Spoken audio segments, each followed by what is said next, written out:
Hello friends नमस्कार जय Jagannath channel को आपको बहुत बहुत स्वागत। तो विश्व पखाल दिवस रे आपण मानक अनेक अनेक शुभेच्छा और शुभकामना। तो पखाल दिवस आम ओडिया तो गोटे स्पेशल दिन। पखाल तो आम खरा दिन सब खाऊ खरा वर्षा शीत ओडिया घर पखाल हूँ मुख्य खाद्य।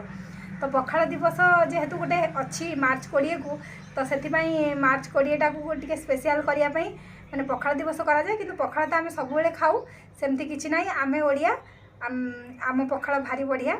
तो देखो पखाल दिवस आज आम कौन बनाई ये देखु पखाल भात ये निम्बपत्र आउ कढ़ भजा आउ ये पाग पानी होती आलू आउ माने टमाटर पाग पानी ये पकोड़ी आउ ये आमर अंडा आउ फुलकोबी आलू कषा ये आमर बड़ी चूरा आउ ये आचार बास एतिक आज पखाल आइटम आउ बेसी किसी हैनी माछ फाछ मिललानी जेहेतु नवरात्रि एपटे चली यूपी पटे तो से माछ तो मिलानी ना पखाल मेन आइटम हूँ माछ जेहेतु आज शुक्रवार माछ हवा कथा किंतु माछ हो पारानी आउ से सरी आउ कौन करिया से अंडारे ही आम कम चलईदेलु आ सुखुआ भी ना सुखुआ आनी घर सरी जाइए।